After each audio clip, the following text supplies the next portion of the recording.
ഇന്ന് നമ്മൾ ഒരു റെസ്റ്റോറൻറ്റ് സ്റ്റൈല് കിടിലൻ KFC ഉണ്ടാക്കാൻ പോവുകയാണ്. നമ്മുടെ വീട്ടിലുള്ള സാധനങ്ങൾ മാത്രമേ ഇതിനാവശ്യമായിട്ടുള്ളൂ.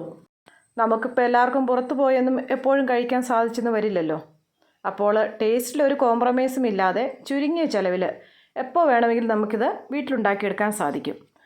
കുറച്ച് ചിക്കൻ വീട്ടിൽ മേടിക്കുന്ന സമയത്ത് എപ്പോൾ വേണമെങ്കിലും അതിൽ നിന്നൊരു 4 കഷ്ണം എടുത്ത് വെച്ചിട്ടുണ്ടെങ്കിൽ നമുക്കിത് ട്രൈ ചെയ്യാവുന്നതേ ഉള്ളൂ. അപ്പോൾ അതിന് വേണ്ടുന്ന സാധനങ്ങളാണ്: നമുക്കൊരു കുടം വെളുത്തുള്ളി വേണം, ഒരു കഷ്ണം ഇഞ്ചി വേണം, കൊച്ചുള്ളിയുടെ 2 കഷ്ണം വേണം, അതുപോലെ ഒരു തക്കാളിയുടെ പകുതിയെ, ഒരു നാരങ്ങയുടെ നീര്, ഒരു മുട്ട, കുറച്ച് തൈര്, ഇത്ര ആവശ്യം. പിന്നെ കുറച്ച് മസാലപ്പൊടികളും. അപ്പം നമുക്ക് ഇഞ്ചി വെളുത്തുള്ളി ഇതെല്ലാം ഒന്ന് വൃത്തിയാക്കിയതിന് ശേഷം തക്കാളിയും കൂടെ ചേർത്ത് നമുക്ക് നല്ലൊരു പേസ്റ്റാക്കി നമുക്കിതിനെ ഒന്ന് അരച്ചെടുക്കാം. അരച്ച് നല്ലപോലെ പേസ്റ്റ് ആകണം കേട്ടോ, കാരണം അതിനകത്ത് തരിമ്പൊക്കെ ഉണ്ടെങ്കിൽ നമുക്ക് ഇത് ഫ്രൈ ചെയ്യാനിടുമ്പോൾ പൊട്ടിപ്പോകാൻ സാധ്യതയുണ്ട്. അപ്പോൾ അതുകൊണ്ട് കണ്ടില്ലേ, ഇതുപോലെ നല്ല സ്മൂത്തായിട്ട് നമ്മൾ അരച്ചെടുക്കണം. അത് അരച്ചെടുത്തതിന് ശേഷം നമുക്ക് ആവശ്യമുള്ള മസാലകൾ ഇടാം. ആദ്യം നമ്മൾ കുറച്ച് മഞ്ഞൾപ്പൊടി ഇടുന്നു. പിന്നെ നമുക്കിതിന് ആവശ്യമായിട്ട് ഉപ്പ് ചേർക്കണം. ആ ഉപ്പിടുന്നത് നമ്മൾ കറിക്കൊക്കെ ചേർക്കുന്നതിന് കുറച്ച് മുന്നോട്ട് നിന്നോട്ടെ, കാരണം ഈ ചിക്കനിലേക്ക് നമ്മളതെല്ലാം ഒന്ന് പുരട്ടി വെച്ച് കഴിയുമ്പോൾ ഒന്ന് പിടിക്കണമല്ലോ നല്ലപോലെ. ഇനി അതിലേക്ക് നമുക്ക് ഒരു 1/2 ടീസ്പൂണ് എരിയുള്ളത് കൂട്ട് മുളക് പൊടി ചേർക്കാം. അത് കഴിഞ്ഞ് കഴിയുമ്പം നമുക്കതിലേക്കൊരു കുറച്ച് ഗരം മസാലപ്പൊടി ചേർക്കണം. അതിപ്പം നമുക്ക് വീട്ടിൽ പൊടിച്ചെടുത്തുണ്ടെങ്കിൽ അത് ഏറ്റവും നല്ലത് കേട്ടോ. ഞാൻ പൊടിച്ച് വെച്ചത് തീർന്നു പോയായിരുന്നു. അപ്പോൾ അതുകൊണ്ട് ഞാൻ ഗരം മസാലപ്പൊടി മേടിച്ചത് കൂട്ടാണ് ചേർക്കുന്നത്. അത് നമ്മളൊരു 1/2 സ്പൂൺ ചേർത്തു. ഇനി നമ്മൾ ഒരു ടേബിൾ സ്പൂണ് നല്ല കട്ട തൈര് ചേർക്കണം. അധികം പുളി ആവശ്യമില്ല, നല്ല കട്ട തൈരും കൂടെ ചേർത്ത് ഇനി അതിലേക്ക് നമ്മൾ ചേർക്കാൻ പോകുന്ന നമ്മൾ എടുത്തു വെച്ചിരിക്കുന്ന ഒരു നാരങ്ങയുടെ നീരാണ്. ആ നാരങ്ങ നീര് നമ്മൾ മൊത്തം പിഴിഞ്ഞ് അതിലേക്ക് ചേർക്കുക. പിഴിഞ്ഞ് ചേർക്കുമ്പോൾ പ്രത്യേകം ശ്രദ്ധിക്കണം, കുരു ഒന്നും വീഴാതിരിക്കാനായിട്ട് ശ്രദ്ധിക്കണം കേട്ടോ. അപ്പം ഞാനിതിനകത്തുണ്ട് പിഴിഞ്ഞൊഴിച്ചപ്പോഴേക്കും ഒരു കുരു വീണിട്ടുണ്ട്. അതങ്ങെടുത്ത് മാറ്റിയേക്കാം. നമുക്കറിയാമല്ലോ, കുരു കടിച്ചു കഴിഞ്ഞിട്ടുണ്ടെങ്കിൽ പിന്നെ അതിന് കയ്പ്പായിരിക്കും. അതുകൊണ്ട് അതൊക്കെ മാറ്റി അത് നാരങ്ങ നീര് ചേർത്ത് നമ്മൾ ഇതെല്ലാം കൂടെ നല്ലപോലെ ഒന്ന് മിക്സ് ചെയ്തെടുക്കണം. എന്നിട്ട് നമ്മൾ എടുത്ത് വെച്ചിരിക്കുന്ന ചിക്കൻ ഞാനത് നേരത്തെ വീഡിയോ എടുക്കാൻ അതങ്ങ് വിട്ടുപോയായിരുന്നു കേട്ടോ. ഇതൊരു 3/4 കിലോ ചിക്കനുണ്ട്. അതിലേക്ക് ഈ പേസ്റ്റ് എല്ലാം കൂടെ ചേർത്ത് നല്ലപോലെ ഒന്നങ്ങ് മിക്സ് ചെയ്യുക. എന്നിട്ട് നമ്മുടെ മുട്ട കൂടി നമ്മൾ അതിനകത്തേക്ക് പൊട്ടിച്ചൊഴിക്കുന്നു. ഇനി ഇതെല്ലാം കൂടെ ഒന്ന് യോജിപ്പിച്ച് നല്ലതുപോലെ ഒന്ന് മിക്സ് ചെയ്ത് അപ്പോഴേക്കും ഇതെല്ലാം കൂടെ നല്ലൊരു കുഴമ്പ് പരുവത്തിനാവും. നല്ലൊരു സ്മൂത്ത് പേസ്റ്റായിട്ട് വരും. ആ മുട്ടയും മസാലകളും എല്ലാം കൂടി ചിക്കനിലേക്കൊന്ന് പിടിക്കാൻ പരുവത്തിന് ശരിക്കും നല്ലതുപോലെ ഒന്ന് കുഴച്ച് ഇളക്കിയതിന് ശേഷം ഒന്ന് സെറ്റ് ചെയ്ത് വെച്ച് നമ്മളിതിന് റസ്റ്റ് ചെയ്യാനായിട്ട് വയ്ക്കുക. ഒരു 2-3 മണിക്കൂർ നേരം, ചുരുങ്ങിയതൊരു 3 മണിക്കൂറിലിരിക്കണം. അത് കൂടുതലിരുന്നാലും കുഴപ്പമില്ല. നമ്മളിതിനെടുത്ത് നമ്മൾ അടച്ചു വയ്ക്കുന്നു. ഇനി നമ്മൾ ബാക്കി ഇതിന് വേണ്ടുന്ന പ്രിപ്പറേഷൻ നടത്താൻ പോവുകയാണ്. ഇനി നമ്മളിതിന് ഫ്രൈ ചെയ്യുന്നതിന് മുമ്പ് ആവശ്യമായിട്ട് നമ്മളിത് ഡിപ്പ് ചെയ്യാൻ വേണ്ടിയിട്ട് 1 കപ്പ് നമ്മൾ മൈദപ്പൊടി എടുക്കുന്നു. ആ മൈദപ്പൊടി എത്രയാണോ എടുത്തേക്കുന്നത് അതിൻ്റെ ഒരു 1/3 ഭാഗം നമുക്ക് കോൺഫ്ലോറിൻ്റെ പൗഡർ എടുക്കാം. എല്ലാവർക്കും അറിയാമല്ലോ, കോൺഫ്ലോർ എന്ന് പറഞ്ഞിട്ടുണ്ടെങ്കിൽ ചോളത്തിൻ്റെ പൊടിയാണ്. ഇത് നമുക്ക് സൂപ്പർ മാർക്കറ്റുകളിലും അതല്ലെങ്കിൽ സാധാരണ അല്ലാതുള്ള ചെറിയ ഷോപ്പുകളിലൊക്കെ ആണെങ്കിലും ഇപ്പോൾ നമുക്ക് കിട്ടും ഇത്. പിന്നെ നമ്മൾ കോൺഫ്ലോർ എടുത്തതിൻ്റെ അത്രയും അളവിൽ തന്നെ നമുക്ക് ഓട്സും കൂടി എടുക്കണം. അത് റോൾഡ് ഓട്സ് അല്ല, നമ്മുടെ സാധാരണ ഓട്സ്. പിന്നെ ആ പൊടികൾക്ക് ആവശ്യമായ ഉപ്പ് ചേർക്കുക.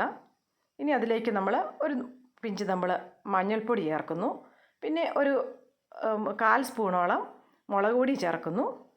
പിന്നെ നമ്മുടെ ഗരം മസാലപ്പൊടിയും നമ്മൾ ഇതിലേക്കൊരു 1/4 സ്പൂൺ ചേർക്കുന്നു. വേറെ നമ്മൾ ഒരുപാട് ചിക്കൻ മസാലയൊന്നും ചേർക്കുന്നില്ലാത്തതുകൊണ്ടാണ് കേട്ടോ ഈ പൊടിയിലും ചേർക്കുന്നത്. ഇതെല്ലാം കൂടി ഇളക്കി നമ്മളത് മാറ്റി വയ്ക്കുന്നു. ഇനി നമ്മൾ വേറൊരു ബൗൾ എടുത്തിട്ട് അതിനകത്തേക്ക് 1 സ്പൂണ് മൈദ ചേർക്കുന്നു. ഒരു 1/4 സ്പൂണ് കോൺഫ്ലോറിൻ്റെ പൊടിയും കൂടെ ചേർത്ത് അതിലേക്ക് നമ്മൾ 1/2 കപ്പ് വെള്ളവും കൂടി ഒഴിച്ചിട്ട് നമ്മളിത് നല്ലപോലെ ഒന്ന് മിക്സ് ചെയ്ത് കട്ട കൂടാതെ ഇതിനൊന്ന് മിക്സ് ചെയ്തെടുക്കുന്നു കേട്ടോ. ശരിക്കും നമുക്ക് ഇതിന് പകരമായിട്ട് നമുക്ക് ഒരു 2 മുട്ട പൊട്ടിച്ചൊഴിച്ച് അടിച്ച് പതപ്പിച്ചെടുത്താൽ മതി. അപ്പോൾ നമ്മൾ ഓൾറെഡി ചിക്കനകത്ത് ചേർത്തായതുകൊണ്ടാണ് നമ്മൾ വീണ്ടും മുട്ട എടുക്കാത്തത്. പകരമാണ് നമ്മളിത് എടുക്കുന്നത് കേട്ടോ. ഇനി നമ്മൾ ചെയ്യാൻ പോകുന്നത് നമ്മൾ നേരത്തെ തന്നെ മാഗ്നേറ്റ് ചെയ്ത് വെച്ചിരിക്കുന്ന ചിക്കനില്ലേ, അതിനെ ഒന്ന് നമ്മൾ ഒന്നുകൂടെ ഒന്ന് ഇളക്കിയെടുത്തതിന് ശേഷം ആ ചിക്കനെ നമ്മൾ തയ്യാറാക്കി വെച്ചിരിക്കുന്ന ഈ പൊടിയിലേക്ക്, അതായത് നമ്മുടെ ഓട്സ്, മൈദ, കോൺഫ്ലോർ ഇതെല്ലാം കൂടെ ചേർന്ന് പൊടിയിലേക്ക് ഇട്ടൊന്ന് നല്ലപോലെ ഒന്ന് ഡിപ്പ് ചെയ്ത് അതിന് ശരിക്കൊന്ന് പിടിക്കണം. അത് മസാല ആ പൊടികളെല്ലാം ഒന്ന് പിടിക്കണമേ.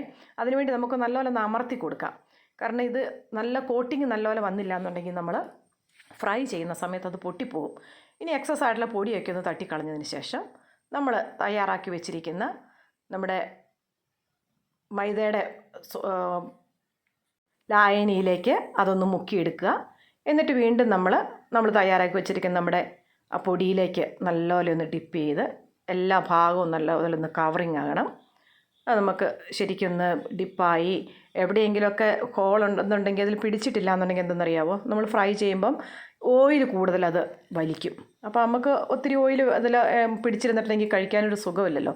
അപ്പോൾ അതിനെ നമ്മൾ നല്ലപോലെ ഈ പൊടിക്കകത്തൊന്ന് മിക്സ് ചെയ്ത് നല്ലൊന്ന് കവർ ചെയ്തെടുത്തതിന് ശേഷം കൂടുതൽ പൊടിയുണ്ടെങ്കിൽ അതിനൊന്ന് തട്ടിക്കളഞ്ഞിട്ട് മറ്റൊരു പാത്രത്തിലേക്ക് നമുക്ക് ആക്കി വയ്ക്കാം.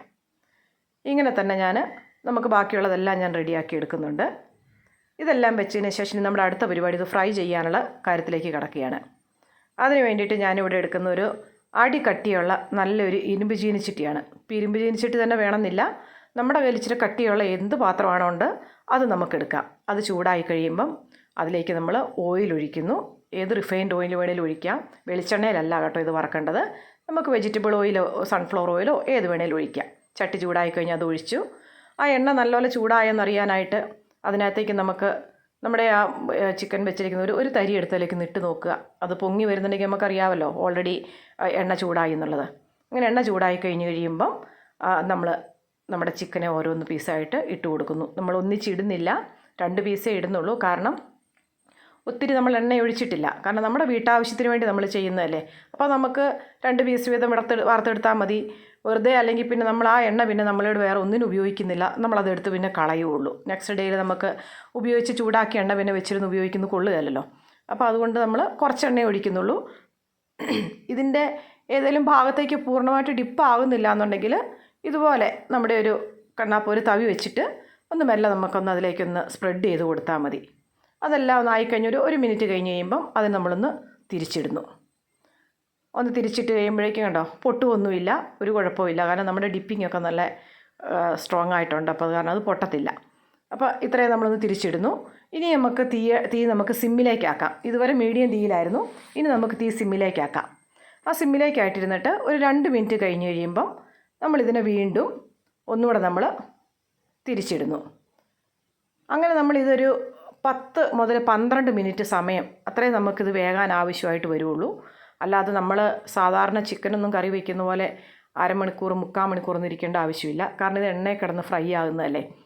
അപ്പം അതിലകത്തുള്ള ഭാഗങ്ങളൊക്കെ നല്ലപോലെ വെന്ത് പുറം നല്ലപോലെ ക്രിസ്പിയായി വന്ന് ഈ ഒരു ഗോൾഡൻ ബ്രൗൺ കളറായി കഴിഞ്ഞ് കഴിയുമ്പം നമുക്കിത് കോരിയെടുക്കാം. അപ്പോഴേക്കും ഒരു 10-12 മിനിറ്റുള്ളിൽ ഇത്രയും ആയി കിട്ടും. തീ സിമ്മിലിരുന്നാൽ മതി, അതിന് മാറ്റേണ്ട ആവശ്യമില്ല.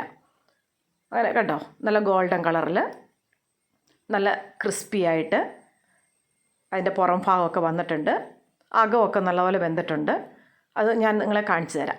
അപ്പോൾ അത്രയും ഇതാക്കി കഴിഞ്ഞ ശേഷം ഇനി നമുക്ക് ബാക്കി നമ്മുടെ എടുത്തിരിക്കുന്ന ചിക്കനും നമുക്കിതുപോലെ ഇട്ട് നമുക്ക് തയ്യാറാക്കിയെടുക്കാം. ഞാൻ 2 പീസ് വീതം ഇടുന്നുള്ളൂ. പറഞ്ഞ പോലെ തന്നെ നമ്മൾ എണ്ണ ഒത്തിരി ഒഴിച്ചിട്ടില്ല. ഇനി വേറെ ഞാൻ എണ്ണ ഇതിനകത്ത് ഒഴിച്ച് കൊടുക്കുന്നുമില്ല. കാരണം ഈ എണ്ണയിൽ തന്നെ നമുക്കത് ചെയ്തെടുക്കാനുള്ളതേ ഉള്ളൂ.